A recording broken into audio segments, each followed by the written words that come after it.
Hello friends, good evening. कैसे हैं आप सब? आशा करते हैं आप सब अच्छे होंगे। फ्रेंड्स, जैसा कि आप जानते हैं कि हम लोग की एनसीईआरटी सीरीज चल रही है, जिसमें से हम लोग क्लास 6, 7, 8th और 9th की एनसीईआरटी कंप्लीट कर चुके हैं। तो फ्रेंड्स, हम इस टाइम क्लास 10th की एनसीईआरटी पढ़ रहे हैं, जिसमें से हम फर्स्ट, सेकंड चैप्टर कंप्लीट कर चुके हैं। तो आज हम थर्ड चैप्टर पढ़ेंगे। तो इस चैप्टर का नाम है वाटर रिसोर्स यानी जल संसाधन, चैप्टर नंबर 3। तो आइए शुरू करते हैं। जल संसाधन, आज हम जल संसाधन के बारे में जानेंगे। तो यहाँ पे देखिए, दो बच्चे वार्तालाप कर रहे हैं। तो इनके वार्तालाप से शुरू करते हैं इस चैप्टर को। पिंकी, क्या तुम टीवी पर असम से आई बाढ़ पर दिल दहला देने वाली रिपोर्ट देखी? हे भगवान, उसने क्या प्रलय मचाई। रास्ते में जो कुछ आया उसे बर्बाद कर दिया और बहा ले गई। यह एक बच्चा कह रहा है, चिंटू जिसका नाम है। तो पिंकी क्या कहती है कि चिंटू, मैंने देखा कि क्या यह आश्चर्यजनक नहीं है कि जल जीवन भी दे सकता है और ले भी सकता है। हम पानी के बिना क्या करेंगे? मेरे पिताजी मुझे बता रहे थे कि उनके कारखाने में बहुत सारी चीजों के लिए काफी जल की आवश्यकता होती है।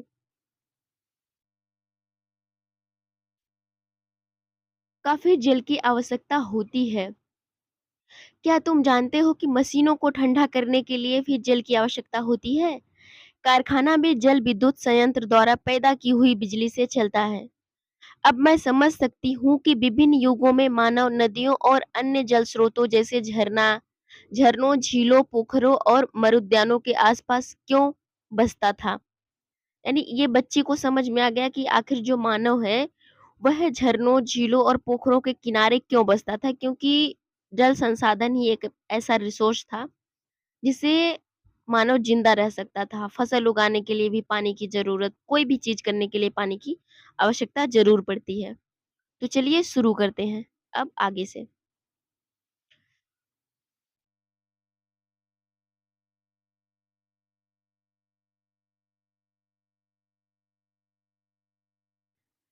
जैसा कि आप जानते हैं कि 3/4 धरातल से ढका हुआ है, परंतु इसमें प्रयोग लाने योग्य अलवणीय जल का अनुपात बहुत कम है। यह अलवणीय जल में हमें सतही अपवाह और भौमजल स्रोत प्राप्त होता है, जिनका लगातार नवीकरण और पुनर्भरण भरण जलीय चक्र द्वारा होता है। सारा जल जलीय चक्र में गतिशील रहता है, जिससे जल नवीकरण सुनिश्चित होता है।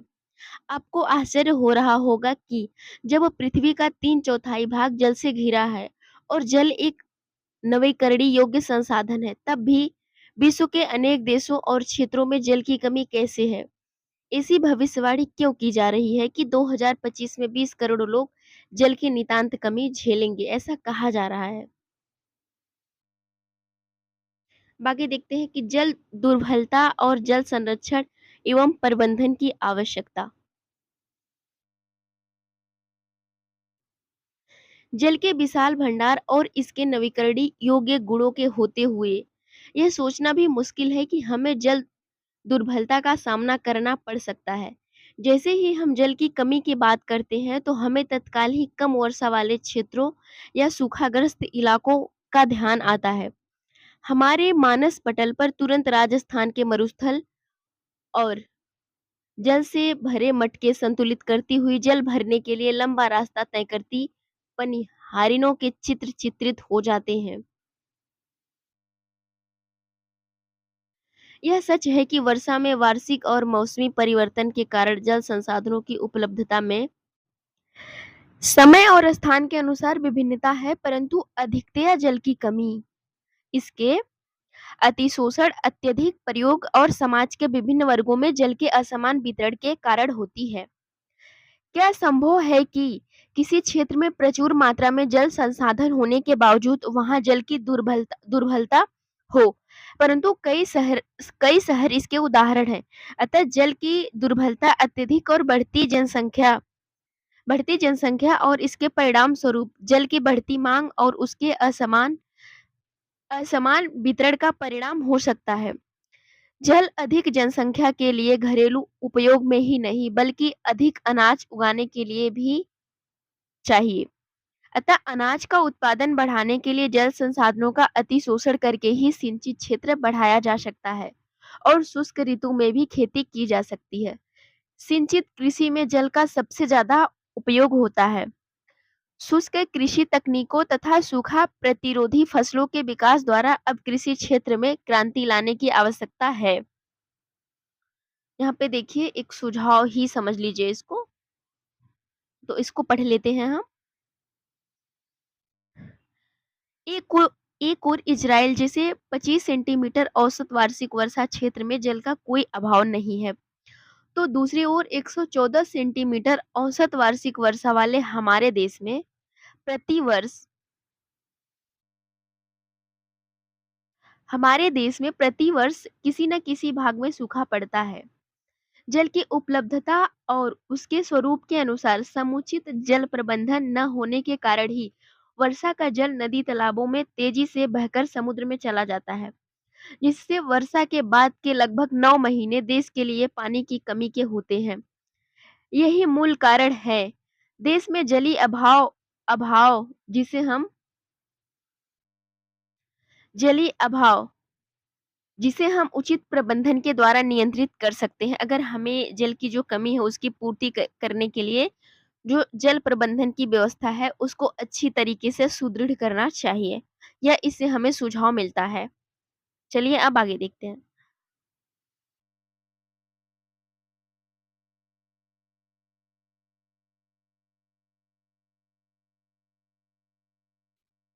आपने टेलीविजन विज्ञापनों में देखा होगा कि बहुत से किसानों के खेतों पर अपने निजी कुएं और नलकूप हैं, जिनसे सिंचाई करके वे उत्पादन बढ़ा रहे हैं। परंतु आपने सोचा है कि इसका परिणाम क्या हो सकता है? इसके कारण भौम जल स्तर नीचे गिर सकता है।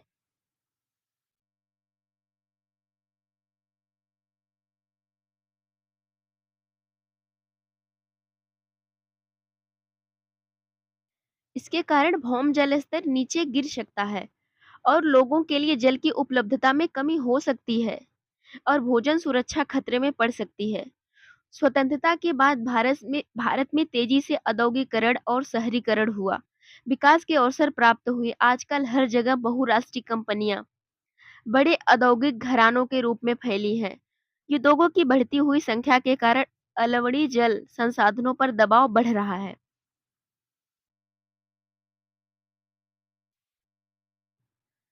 दबाव बढ़ रहा है। उद्योगों को अत्यधिक जल के अलावा उनको चलाने के लिए ऊर्जा की भी आवश्यकता होती है और इसकी काफी हद तक पूर्ति जल विद्युत से होती है।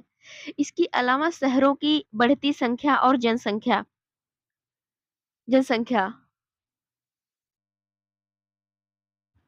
सॉरी जनसंख्या शहरी जीवन शैली के कारण न केवल जल और ऊर्जा की आवश्यकता में बढ़ोतरी हुई, अपितु इनसे संबंधित समस्याएं और भी गहरी हुई हैं।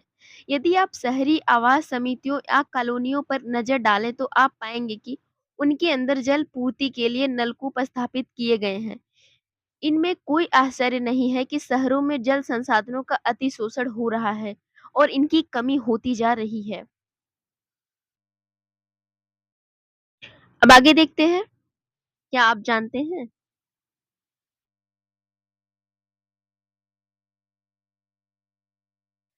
क्या आप जानते हैं अटल भूजल योजना यानी अटल जल को 7 राज्यों गुजरात, हरियाणा, कर्नाटक, मध्य प्रदेश, महाराष्ट्र, राजस्थान और उत्तर प्रदेश के 80 जिलों के 229 प्रशासनिक ब्लॉकों तालुकाओं की 8,220 जल की कमी वाले ग्राम पंचायतों में कार्यान्वित किया जा रहा है। ये इम्पोर्टेंट है। इसको आप याद कर लीजिएगा कि जो अटल भूजल योजना है इसके अंतर्गत कितने राज्य आते हैं, तो 7 राज्य आते हैं। किया जा रहा है। भारत में चुने गए राज्यों में जल की कमी अति दोहित, गंभीर और अर्ध गंभीर ब्लॉकों की कुल संख्या 37% हिस्सा है। अटल जल के प्रमुख पहलुओं में से एक पहलू जल जल संरक्षण और विवेकपूर्ण जल प्रबंधन में जल के उपयोग के मौजूद रवैये के प्रति जनता के व्यवहार में परिवर्तन लाना है। ये जो वार्षिक रिपोर्ट है, यह भारत सरकार की 2022-23 द्वारा प्रस्तुत की गई है।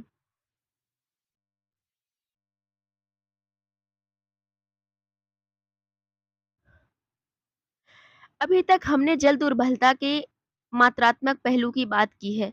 आओ हम ऐसी स्थिति के बारे में विचार करें जहां लोगों की आवश्यकताओं के लिए काफी जल संसाधन है, परंतु फिर भी इन क्षेत्रों में जल की दुर्बलता है। अतः दुर्बलता जल की खराब गुणवत्ता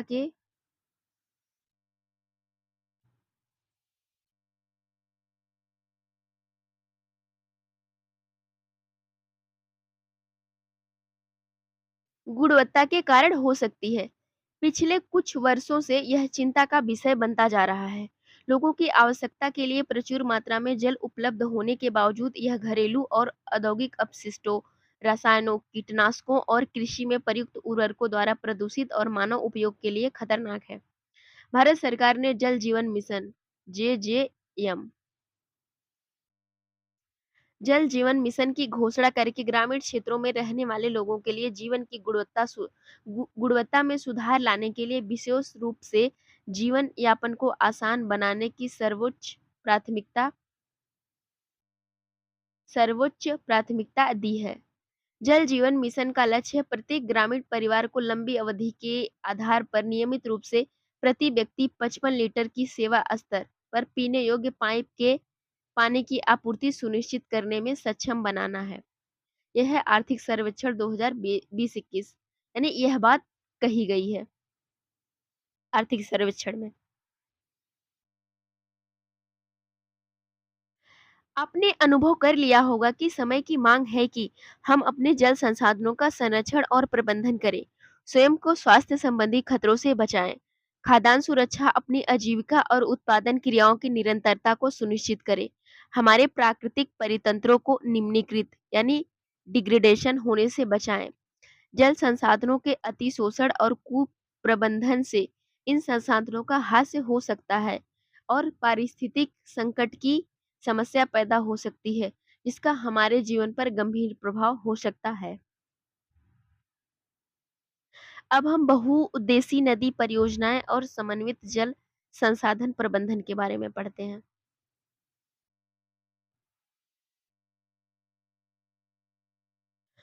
हम जल का संरक्षण और प्रबंधन कैसे करें? पुरातत्व वैज्ञानिक और ऐतिहासिक अभिलेख या दस्तावेज बताते हैं कि हमने प्राचीन काल से सिंचाई के लिए पत्थरों और मलबे से बांध, जलाशय अथवा झीलों के तटबंध और नहरों जैसी उत्कृष्ट जलीय कृतियां बनाई है। इनमें कोई आश्चर्य नहीं कि हमने यह परिपाटी आधुनिक भारत में भी जारी रखी है और अधिकतर नदियों के बेसिनों में भी बांध बनाए हैं।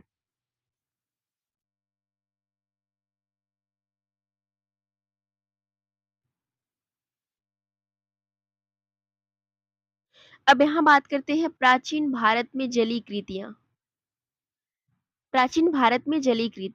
ईसा के एक शताब्दी पहले इलाहाबाद के नजदीक श्रृंगवेरा में गंगा नदी की बाढ़ के जल को संरक्षित करने के लिए एक उत्कृष्ट जल संग्रहण तंत्र बनाया गया था। चंद्रगुप्त मौर्य के समय बृहद स्तर पर बांध, झील और सिंचाई तंत्रों का निर्माण करवाया गया था। कलिंग, ओडिशा और नागार्जुन कोंडा आंध्र प्रदेश, बेन्नूर कर्नाटक और कोल्हापुर महाराष्ट्र में उत्कृष्ट सिंचाई तंत्र होने के भी मजबूत सबूत मिले हैं। अपने समय की सबसे कृत्रिम झीलों में से एक भोपाल 11वीं शताब्दी में बनाई गई थी। भोपाल झील 14वीं शताब्दी में इल्तुतमिश ने दिल्ली में सीरी फोर्ट क्षेत्र में जल की सप्लाई के लिए हौज यानी एक विशिष्ट तालाब बनवाया था। ये जो रिपोर्ट है स्रोत यहाँ से डाइंग विजडम CSE 1997 यहाँ से ली गई है।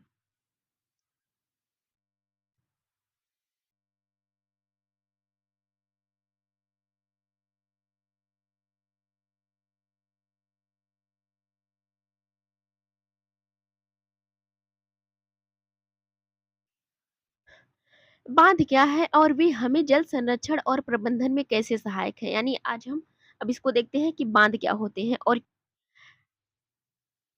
मतलब सहायक कैसे हैं हमारे प्रबंधन और संरक्षण में। परंपरागत बांध नदियों और वर्षा के जल को इकट्ठा करने के बाद में उसे खेतों की सिंचाई के लिए उपलब्ध करवाते हैं। ये इम्पोर्टेंट पॉइंट है कि बांध हमारी इस तरह से जो होती है कि सहायता करते हैं कि जो नदियों और जैसे वर्षा का जल होता है, उसको संरक्षित करते हैं ताकि हम उससे अपनी सिंचाई कर सकें। आजकल बांध सिर्फ सिंचाई के लिए नहीं बनाए जाते, अपितु इनका उद्देश्य विद्युत उत्पादन, घरेलू और औद्योगिक उपयोग उपयोग, जल आपूर्ति, बाढ़ नियंत्रण, मनोरंजन, अतिरिक्त नौचालन और मछली पालन भी है। यानी इसके अतिरिक्त जो बांध का उपयोग होता है, हम घरेलू स्तर पर, औद्योगिक स्तर पर और जल आपूर्ति के लिए करते हैं और बाढ़ नियंत्रण के लिए, मनोरंजन के साधन के रूप में, नौचालन के लिए, मछली पालन के लिए इत्यादि में हम बांध का उपयोग करते हैं। इसलिए बांधों को बहुउद्देशीय परियोजनाएं भी कहा जाता है, जहां एकत्रित जल के अनेकों उपयोग समन्वित होते हैं। उदाहरण के तौर पर सतलुज ब्यास बेसिन में भाखड़ा नांगल परियोजना जल विद्युत उत्पादन और सिंचाई दोनों के काम में आता है। जो भाखड़ा नांगल बांध है उससे जल विद्युत और सिंचाई दोनों का कार्य किया जाता है।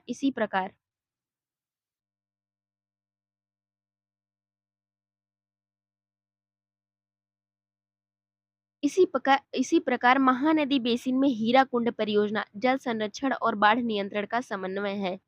स्वतंत्रता के बाद शुरू की गई समन्वित जल संसाधन प्रबंधन उपागम पर आधारित बहुउद्देशीय परियोजनाओं को उपनिवेशन काल में बनी बाधाओं को पार करते हुए देश को विकास और समृद्धि के रास्ते पर ले जाने वाले वाहन के रूप में देखा गया।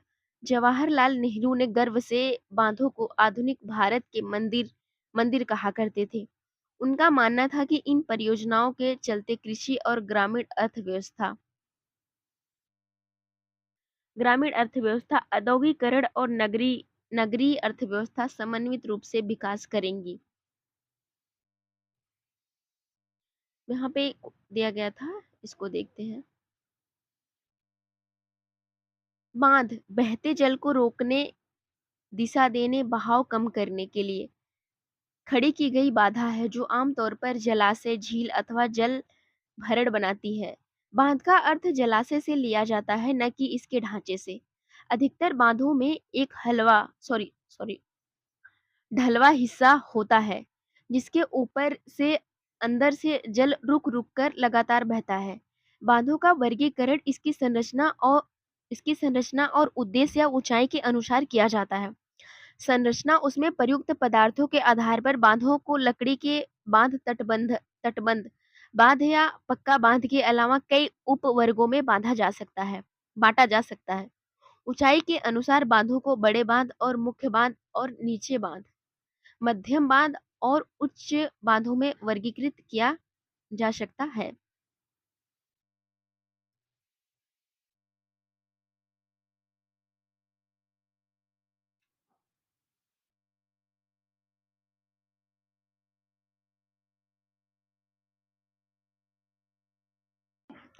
अब यहाँ पर देखिए कि एक गाई गई है।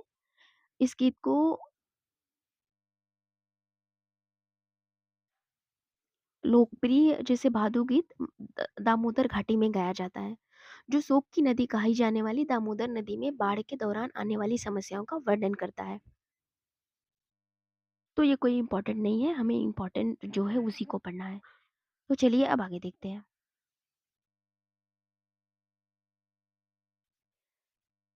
पिछले कुछ वर पिछले कुछ वर्षों में बहुउद्देशीय परियोजनाएं और बड़े बांध कई कारणों से परिनिरीक्षण और विरोध के विषय बन गए हैं। नदियों पर बांध बनाने और उनका बहाव नियंत्रित करने से उनका प्राकृतिक बहाव अवरुद्ध होता है, जिसके कारण तलछट बहाव कम हो जाता है और अत्यधिक तलछट जलाशय की तली पर जमा होता रहता है, जिससे नदी का तल अधिक चट्टानी हो जाता है और नदी जलीय जीव आवासों में भोजन की कमी हो जाती है।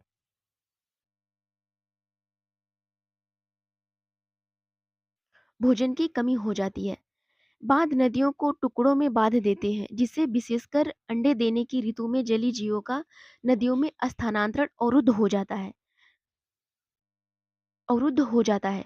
बाढ़ के मैदान में बनाए जाने वाले जलाशयों द्वारा वहां मौजूद वनस्पति और मिट्टियां जल में डूब जाती हैं, जो कालांतर में अपघटित हो जाती हैं।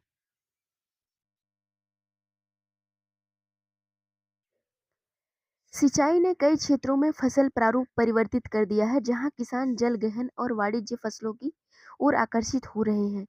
इससे मृदाओं के लवणीकरण लवणीकरण जैसे गंभीर पारिस्थितिक परिणाम हो सकते हैं।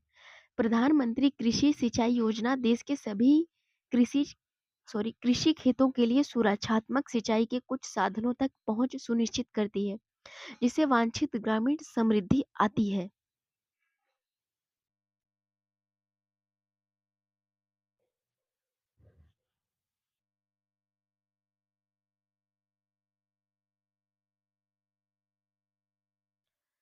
यहाँ पे एक कोष्टक में दिया गया है, क्या आप जानते हैं सरदार सरोवर बांध गुजरात में नर्मदा नदी पर बनाया गया है।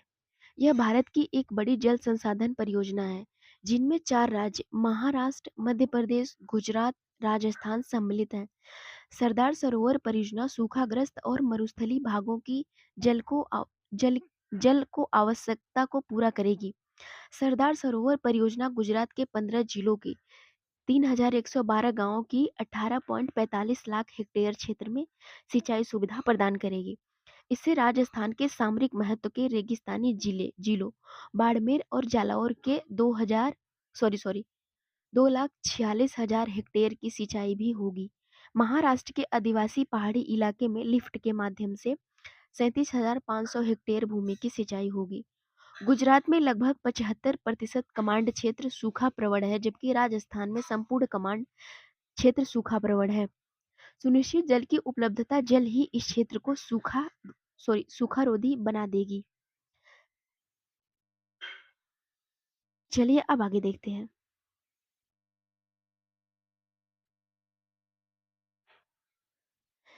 क्या आप जानते हैं कि कृष्णा गोदावरी विवाद की शुरुआत महाराष्ट्र सरकार द्वारा कोयना पर जल विद्युत परियोजना के लिए बांध बनाकर जल की दिशा परिवर्तन कर कर्नाटक और आंध्र प्रदेश की सरकारों द्वारा आपत्ति जताए जाने से हुई।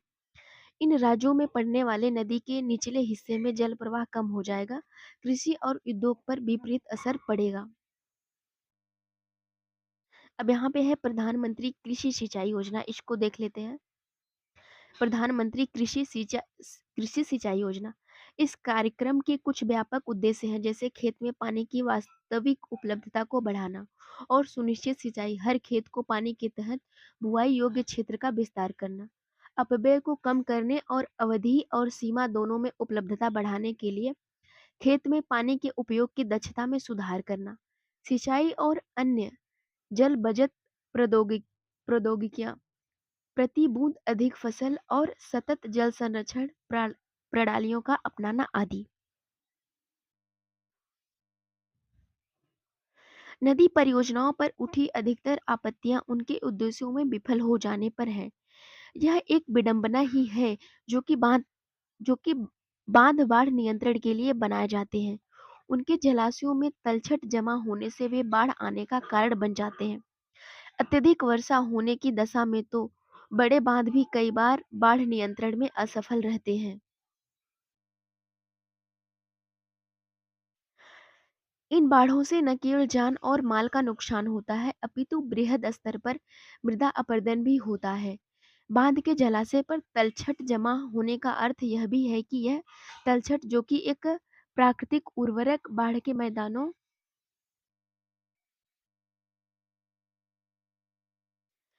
के मैदानों तक नहीं पहुंचती, जिसके कारण भूमि निम्नीकरण की समस्या बढ़ती है। यह भी माना जाता है कि बहुउद्देशीय योजनाओं के कारण भूकंप आने की संभावना भी बढ़ जाती है और अत्यधिक जल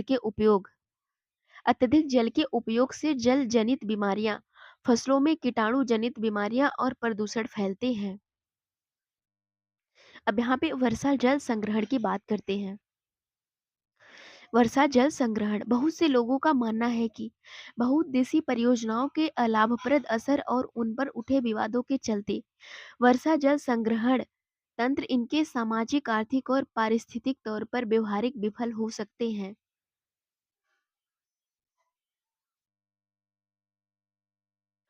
प्राचीन भारत में उत्कृष्ट जलीय निर्माण के साथ-साथ जल संग्रहण के ढांचे भी पाए जाते हैं। लोगों को वर्षा पद्धति और मृदा के गुणों के बारे में गहरा ज्ञान था।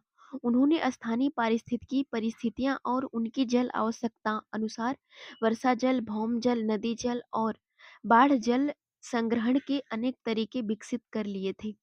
पहाड़ी और पर्वतीय क्षेत्रों में लोगों ने गुल अथवा कुल पश्चिमी हिमालय जैसी वाहिकाएं नदी की धारा का रास्ता बदलकर खेतों में सिंचाई के लिए बनाई है। पश्चिमी भारत विशेषकर राजस्थान में पीने का जल एकत्रित करने के लिए छत छत वर्षा जल संग्रहण का तरीका आम था। तरीका आम था। पश्चिम बंगाल में बाढ़ के मैदान में लोग अपने खेतों की सिंचाई के लिए बाढ़ जल वाहिकाएं बनाते थे। शुष्क और अर्ध शुष्क क्षेत्रों में वर्षा जल एकत्रित करने के लिए गड्ढे बनाए जाते थे ताकि मृदा को सिंचित किया जा सके। संरक्षित जल को खेती के उपयोग में लाया जा सके। राजस्थान के जिले जैसलमेर में खादीन और अन्य क्षेत्रों में जोहड़ इसके उदाहरण है।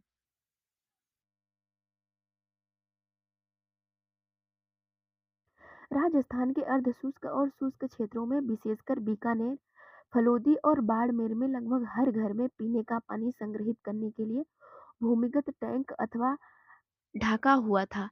इसके आकार में एक बड़े कमरे जितना हो सकता है।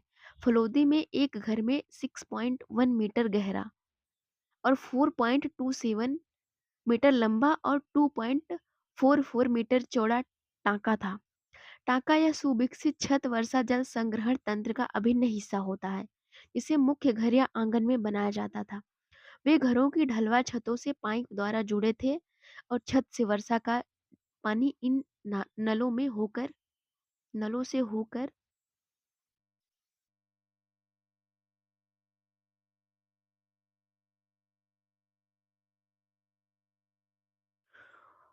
भूमिगत टांका तक पहुंचता था, जहां इसे एकत्रित किया जाता था। वर्षा का पहला जल छत और नालों को साफ करने में प्रयोग होता था।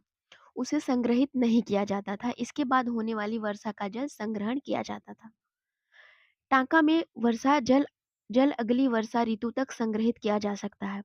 इसे जल की कमी वाली ग्रीष्म ऋतु तक पीने तक उपलब्ध करवाने वाले जल स्रोत बनाता है। वर्षा जल अथवा पालर पानी जैसा कि इसे इन क्षेत्रों में पुकारा जाता है, प्राकृतिक जल का शुद्धतम रूप समझा जाता है। कुछ घरों में तो टांकों के साथ भूमिगत कमरे भी बनाए जाते हैं, क्योंकि जल का यह स्रोत कमरों को भी ठंडा रखता था, जिससे ग्रीष्म ऋतु में भी गर्मी से राहत मिलती थी। अब यहाँ पे देखिए एक रोचक तथ्य दिया गया है, इसको पढ़ते हैं। मेघालय की राजधानी शिलांग में छत वर्षा जल संग्रहण प्रचलित है। यह रोचक इसलिए है क्योंकि चेरापूंजी और मासिनराम, जहाँ विश्व की सबसे अधिक वर्षा होती है, शिलांग से 55 किलोमीटर की दूरी पर ही स्थित है। यह शहर पीने के जल की कमी से गंभीर समस्या का सामना करता है। यह शहर के लगभग हर घर में छत वर्षा जल संग्रहण की व्यवस्था है। घरेलू घरेलू जल आवश्यकता की कुल मांग के लगभग 15 से 25% हिस्से की पूर्ति जल जल संग्रहण व्यवस्था में हो सकती है। देखिए यहाँ पे जल संग्रहण की व्यवस्था सिर्फ वहाँ नहीं अपनाई जानी चाहिए जहाँ पर जल की समस्या है, बल्कि हर राज्य और हर जिलों में, हर घरों में अपनाई जानी चाहिए। क्योंकि जो हम जल प्रतिवर्ष नुकसान कर रहे हैं, हमारी आने वाली पीढ़ियों के लिए बाधा बनेगा और उन्हें जल की समस्या से जूझना पड़ेगा। उनके लिए जल संकट बहुत बड़ी एक आपदा बनेगी। तो इसलिए जल संग्रहण सब जहाँ समस्या है वहाँ भी अपनाना जाना चाहिए और जहाँ नहीं है वहाँ भी अपनाया जाना चाहिए, ताकि जल प्रबंधन की व्यवस्था उचित रूप से सुचारू हो सके, ताकि आने वाली पीढ़ियों के लिए हम जल का संरक्षण कर सके, ताकि उन्हें जो जल ताकि उन्हें जो है कि जल की समस्या से ग्रसित ना होना पड़े, यानी जल की समस्या को ना झेलना पड़े।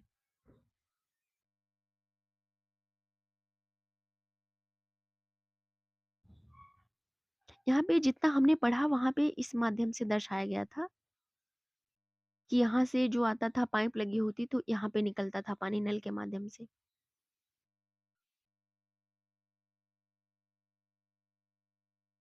अब यहाँ पे एक पैराग्राफ इसको देखते हैं।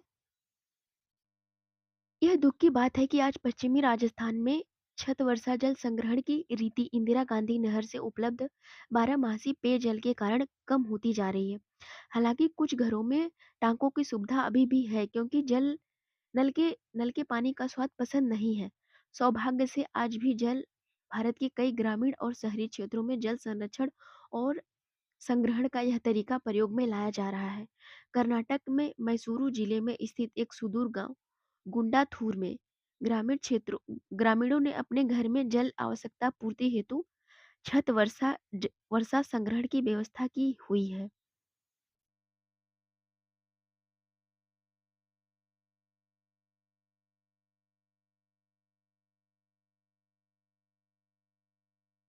की हुई है। गांव के लगभग 200 घरों में यह व्यवस्था है और इस गांव में वर्षा जल संपन्न गांव की ख्याति अजीत अर्जित की है। यहाँ प्रयोग किए जा रहे वर्षा जल संग्रहण ढांचों के बारे में अधिक जानकारी के लिए चित्र संख्या 3.4 को देखें। इस गांव में हर वर्ष लगभग 1000 मिली मिलीमीटर वर्षा होती है।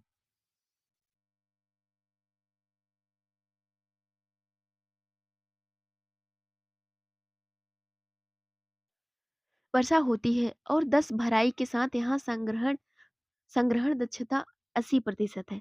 यहाँ हर घर लगभग प्रत्येक वर्ष 50,000 मीटर जल का संग्रहण और उपयोग करता है। 200 घरों द्वारा हर वर्ष लगभग लगभग 10 लाख लीटर जल एकत्रित किया जा रहा है। ये कितनी बड़ी संख्या है। सोचिए इतना जल संग्रहण कर लेते हैं लोग।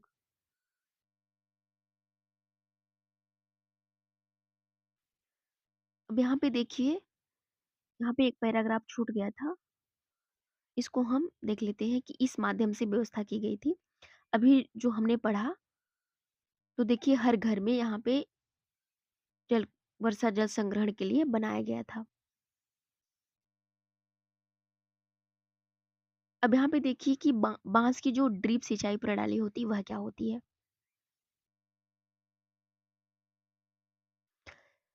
बांस ड्रिप सिंचाई प्रणाली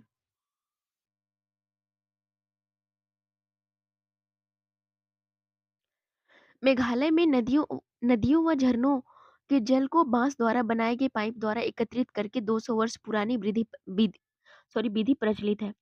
18 से 20 लीटर सिंचाई पानी बांस पाइप में आ जाता है तथा उसे सैकड़ों मीटर की दूरी तक ले जाया जाता है।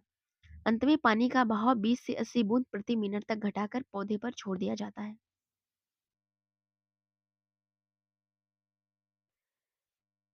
पहाड़ी शिखरों द्वारा सदा नीला झरनों की दिशा में परिवर्तित करने के लिए बांस को पाइपों का उपयोग किया जाता है। इन पाइपों के माध्यम से गुरुत्वाकर्षण द्वारा जल पहाड़ के निचले स्थानों तक पहुंच जाता है।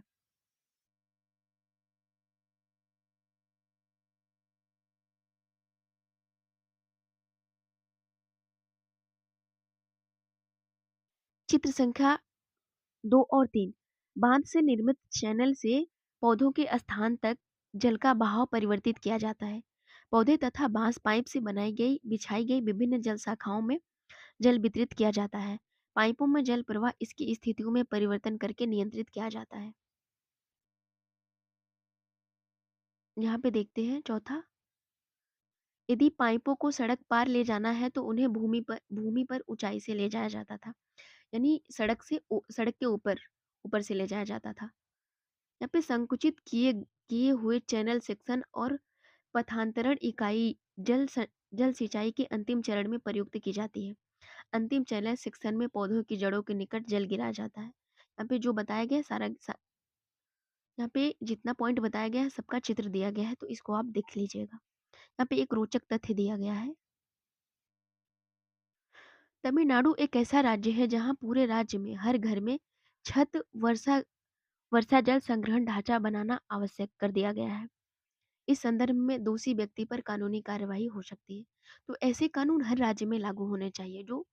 वर्षा जल संग्रहण अ, जो संग्रहण का कानून है वो हर राज्य में लागू होना चाहिए, हर घर में, हर जिले के लिए, ताकि जल प्रबंधन को उचित उचित व्यवस्था बनाई जाए, ताकि हम भविष्य के लिए जल बचाकर रख सकें। तो फ्रेंड्स आज के लिए इतना ही, मिलते हैं हम अगले पार्ट में। तो अगर आपको हमारा सेशन पसंद आ रहा है तो हमारे चैनल को सब्सक्राइब कर दीजिए और अपने दोस्तों को शेयर भी कर दीजिए। Thank you so much.